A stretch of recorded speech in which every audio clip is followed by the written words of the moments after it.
they can't see us anyways. Well, they can recognize your voice though. Okay, right? That's our relationship. Okay. This is the last of this series, Introduction to the Great Torah Commentators. And we're focusing now on sort of what I've called the new school of Pshat, with a maybe special emphasis on the shita, the method that was developed by Rabbi Mordechai Breuer, the late Rabbi Mordechai Breuer. He died a few years ago. So let me just first sort of say a few things about new school of Pshat and what I mean by that. So we talked about the old school of Pshat that emerged in northern France in the Middle Ages, and it was a method that emphasized, again, what does the Torah mean in its own context, the plain sense meaning of these verses, these words in their own context, and the methods or the tools that a Pashtan, somebody seeking after Pshat would use, would be the tools of medieval literary analysis, so philology, study of language, linguistics, comparing words, unusual phrases to other places in Tanakh, if they were the method of Pshat that emerged in Spain, since they knew Arabic, so that gave them access to Arabic grammar and to Arabic as another Semitic language to use for comparative Semitic philology. Those were all the methods of medieval Pshat. And we also talked about maybe some of the motivations for medieval Pshat were things like in the Spanish orbit, medieval rationalism and trying to develop a way of reading the Torah that was consistent with rationality as that was understood back then. And another motive for the emergence of Pshat in the Middle Ages was, we suggested, the context of Jewish-Christian polemics, where Jews and Christians were arguing about what does this verse really mean. And in that context, it became interesting for Jews also to kind of, what does this verse really mean? That was a question that was on people's minds, and that might explain the emergence of Pshat as a method. So that's the old school of Pshat. What the new school of Pshat is really that same endeavor, but using the sort of modern, sort of updated toolkit. So we now know a bit more about literary theory. We have a more developed concept of literary theory, and you have people who are trained in modern literary theory, people who notice things like chiastic structure and literary parallelism and extended metaphors and all sorts of things like that. So there are scholars who are trained in those literary tools who are then using those skills to analyze the Torah, to analyze Tanakh. That's one important element of the new school of Pshat. And people like Rav Liebtag, who comes to Princeton once or twice a year, so he's like that's his thing, right? He calls it the literary theological school of Bible interpretation. By that he means it's literary insofar as they're using the same type of tools that you would use in a literature course that you would take in university, but it's literary theological because he's still coming to the text with the assumption that this is a divinely revealed text that's religiously meaningful, that's significant, that is in some way authoritative. And with those two combinations of method, that's where that's what he does. In fact, a lot of what he does, I think, he takes stuff that's published by sort of secular academic Bible scholars, and he kind of glosses it over, gives it a religious veneer, and that's a lot of what his shirim are doing. There's obviously a lot of original scholarship that he's doing, but I think a lot of his scholarship is really kind of adapting the scholarship of the secular academy and adapting it to giving it that religious orientation. So that's one kind of portion of the new school of Pshat. Again, people like Rav Liebtag, Ben-Nun is sort of one of the grandfathers of this movement. People like Maddie Helfgott in this area, Rachel Friedman at Drisha, Rabbi Silber at Drisha. Those are people. Rav Karmi at YU. These are people who are the sort of who do this in our community, in our orbit, you might be familiar with, and that's really essentially what they're doing. They're using modern literary tools combined with traditional religious assumptions about the origin and meaningfulness and authority of the Torah and of Tanakh, and the result is often very creative, interesting, and new insights into the Torah. The other toolkit that we now have is the toolkit of archaeology, and that's also that's something which the medievals didn't have. The medievals didn't know biblical archaeology. We have biblical archaeology, which in some cases raises problems for contradicts some things that we know from the Torah with traditional assumptions, but in other ways can really be a wonderful new insights into what's going on in the Torah. So archaeology is not just, what did like sandals look like in the time of Abraham. It can also be things like, what do we know about it? We now have cuneiform tablets from the time of the Torah. So the Torah has Parshat Mishpatim, which lists a whole bunch of laws and damages, etc. And we have like contemporary law codes from similar area, the region, which deal with the same topics. And so by comparing the Torah to other law codes at the same time, we can get new appreciation into what was unique and special about the Torah's message. Somebody who does that in very creative and interesting ways. A guy's name I can't remember, who was associated a little bit with Shadang, but also Oxford, and wrote a book recently. He's at Bar-Ilan also. Like, what was like the political theory of the Torah? And he sort of has this by comparing some of the rules of the Torah with other similar laws in ancient civilizations. He kind of develops this thesis that the Torah had this sort of radical idea of the equality of all people, creating the image of God, and this was a major chidush and innovation of the Torah, and that's demonstrated by comparing the Torah with like Hammurabi's law codes. Yeah. And when the Torah was given, are you saying that the people at that time knew the differences, and then the differences were lost, and now we're rediscovering them? Yeah, exactly. Meaning like anybody in the time of the Torah. Exactly. Or the myths of what's his face? The Mesopotamian myths of the flood, right? Gilgamesh, right? The flood myths, right? So everyone knows that that sort of all these different cultures have these flood stories. So there was sort of common cultural knowledge that there was once upon a time there was a flood, and our Torah tells a story in a certain way, with certain details and certain information that are different in very important ways than the other versions. And then we just lost that knowledge, and now we're able to get back. Yeah, because now we can read cuneiform. We can also recovered languages that were lost, Ugaritic, and these are sort of ancient Near Eastern languages that people didn't know for centuries, and now people know them. People who study these languages at universities, and they also like insights. For example, there's a parak of Tehillim. We say it in Kabbalah, Kol Hashem Ha'amayim, right? The voice of God over the waters, and it's one of the Tehillim we say in Kabbalah Shabbat on Friday nights, and that Mizmor of Tehillim, that of Psalms, is very closely parallel in language and structure to praise poetry to Baal, who was this rain storm god of the Phoenicians, whatever, the Canaanite peoples. So what does it mean? That's a different content. That our Tanakh sort of takes a popular prayer song to an idolatrous god and turns it into the worship of God. That sort of changes your understanding and appreciation of what Tehillim is doing. It wasn't writing poetry and prayers written out of nothing. It was taking existing forms, existing formats, and updating them, or giving them a particularly Jewish religious orientation. Like soccer? Sure. But I think it's good to assume that necessarily it was only one way. It also means our assume that God is not influencing other records. Right, that's also true. That's study to know, but I don't think we need to come with that assumption. Right, that's true. That's interesting. So maybe Tehillim came first, and the Canaanites were borrowing from our. That's actually possible. I don't know why. I mean, Christianity and Islam are such a logical extension at that point. But there it's obvious, right? But I'm saying, I don't think we can assume that we were all being influenced.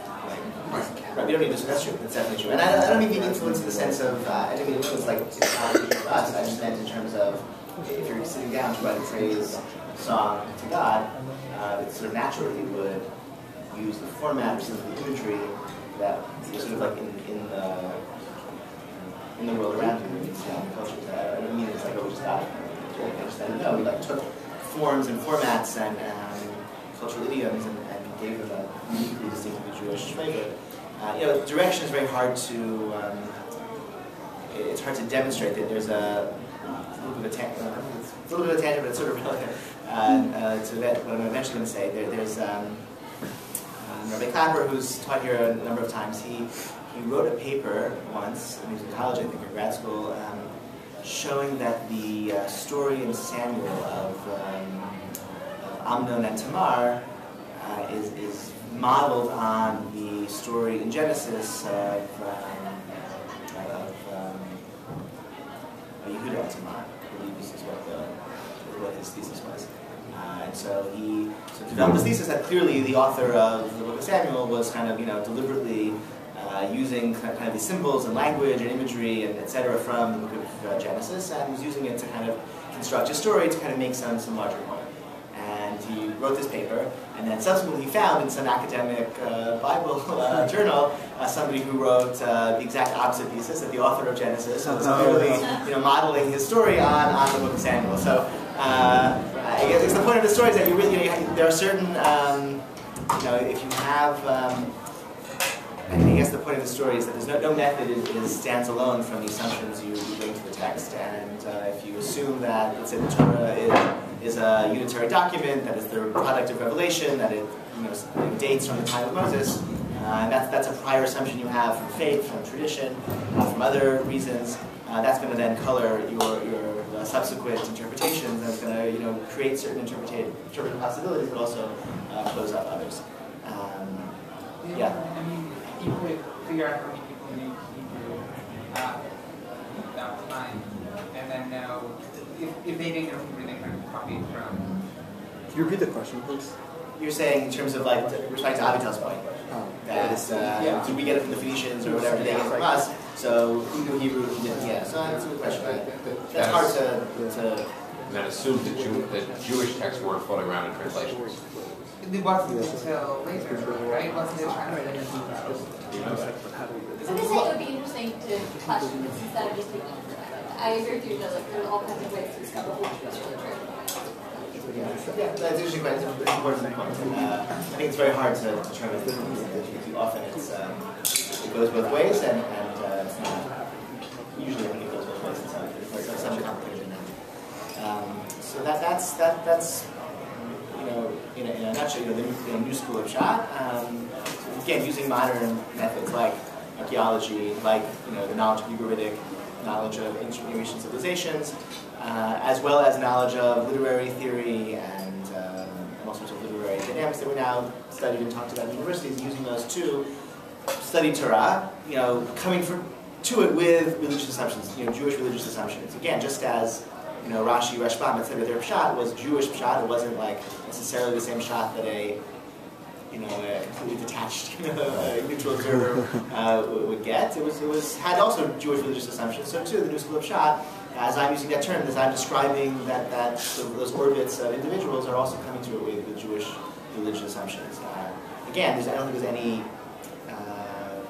The example in the Gnostic Christian reading of Genesis has the snake as the hero of the Garden of Eden story.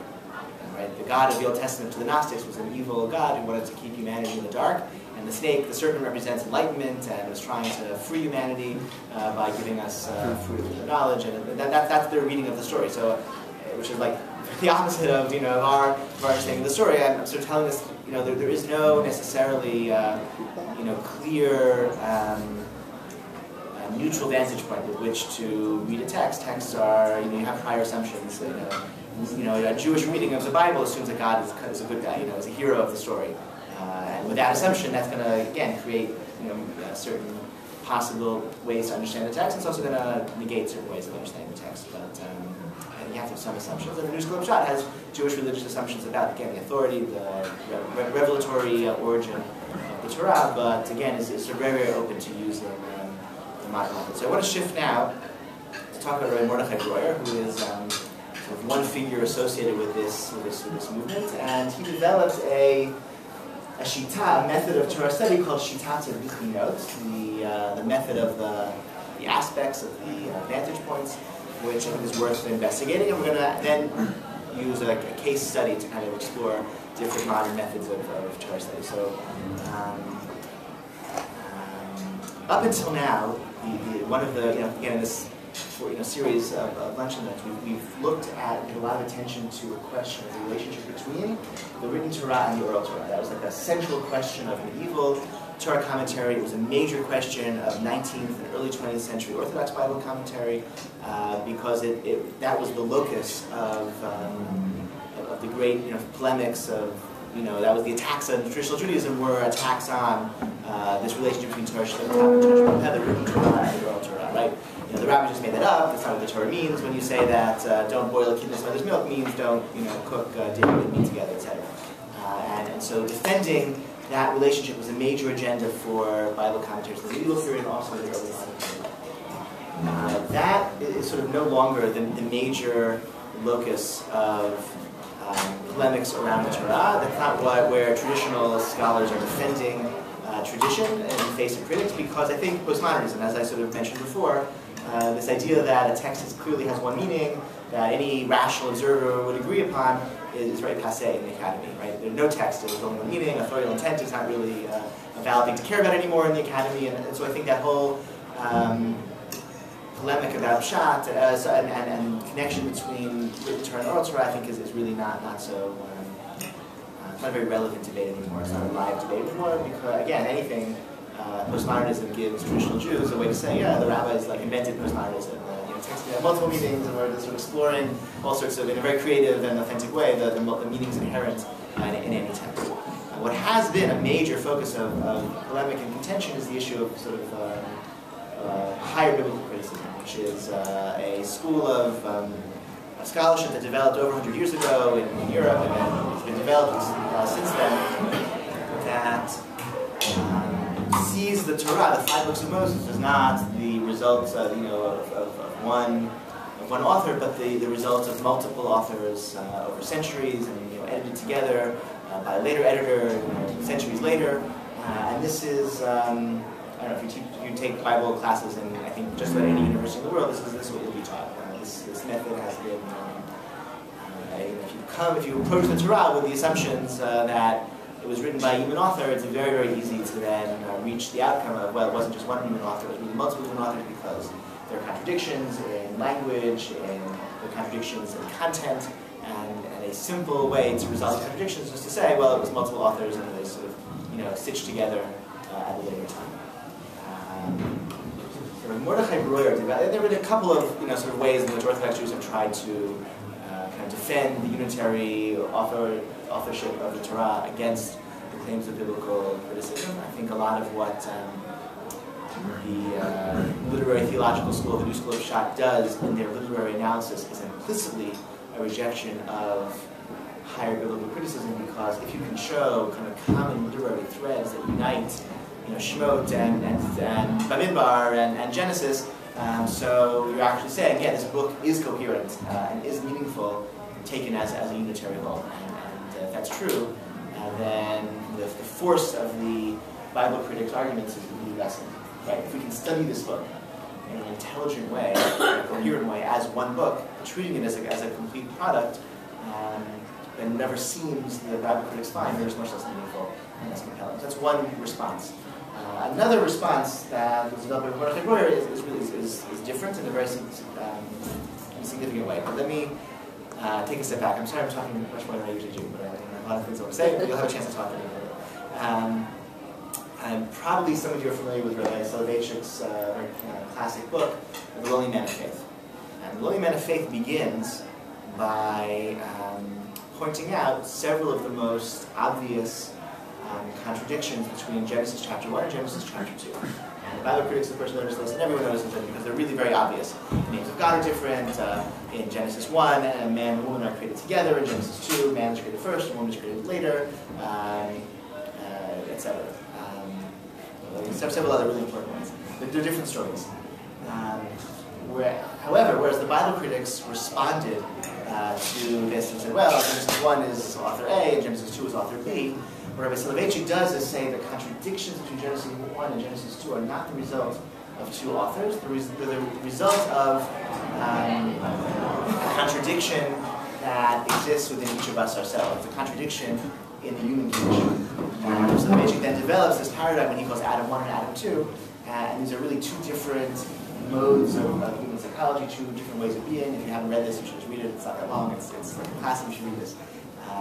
So what he's done, though, meaning, so it's very, as a piece of philosophy, it's very interesting and compelling and worth reading. And as a piece of biblical scholarship, it's also very interesting. What he's done is he's acknowledged that the text contradicts itself, he said the text contradicts itself not because there were two human authors who wrote it, but because God, as the divine author, wanted to convey something, a message that was complicated and dialectic, and not superficial and unitary.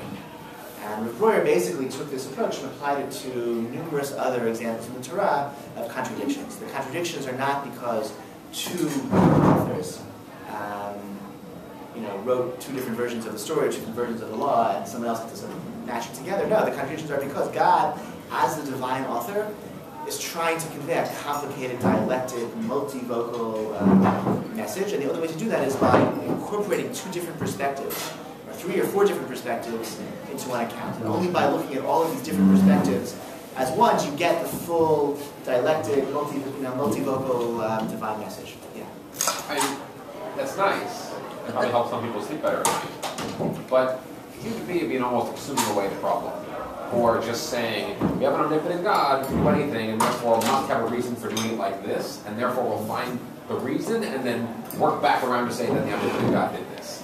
And it to me is almost there, almost to the, well, the Earth is X years old, but we find fossils that are 3 million years old. Well, God must have put the fossils there for X reason. Like, to me, it's not that far from that logic. That's interesting. Yeah, look, I think I agree that I agree. There are religious assumptions that he takes into that this method assumes. But what I said before, I think every method makes certain assumptions, right? Academic scholarship assumes prophecy doesn't exist, right? And that if you're studying a text in the academy, so you can't say, well, it was divinely inspired. You have to say a human being composed this, and then you can give him historical context, and you can figure out, what his vocabulary was and his syntax, etc. So if you assume prophecy, that already, that's a very different perspective. And he said, if this book was written by a person, it would have to have been written by multiple people because it was written by God. So God conveys things in different ways. But I don't really disagree with you. I would just say that I think it's okay for religious Jews to read the Torah as religious Jews and to have religious assumptions about the Torah that we bring to our study. But that's it's not a method that's going to convince the Bible critics to reevaluate their assumptions. Right, but it seems that, right, that's it. The point is not to convince Bible critics, it's to convince those who think that no, the Torah is not inconsistent, or that I must find some jungle gym way to make it not be inconsistent, rather than saying it is inconsistent, and maybe that makes it more divine, not less. Right. He's saying you can sort of take all of the discoveries and insights of the Bible critics and just copy and paste them and just give a different heading. Not multiple authors, one divine author who's trying to say something complicated.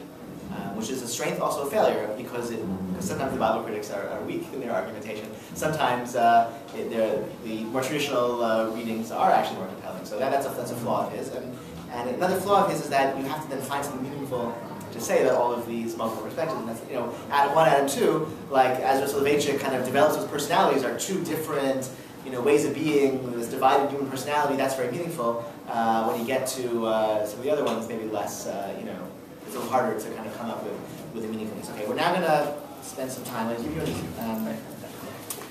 I have here an example of a contradiction, some contradictions in the Torah, that we're going to look at how they've been resolved by various scholars through the ages. This is the account of the Korban Pesach, the Paschal sacrifice, as it is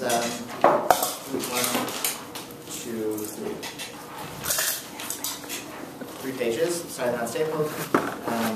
So Korban Pesach, the Paschal sacrifice, is described in Exodus, it's described in Deuteronomy. See if you can identify, you can do this in pairs, you can do this by yourself, I'm going to sip some water. Identify the legal contradictions, not linguistic contradictions, not superficial, but real, actual halakhic legal differences between the account of the Paschal sacrifice in Exodus and the account in Deuteronomy. Yeah? Aren't there two? I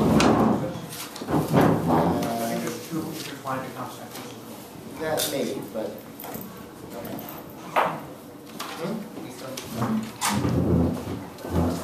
Can you try and pause the video? What do I press? I don't know. The red button, I think. Okay.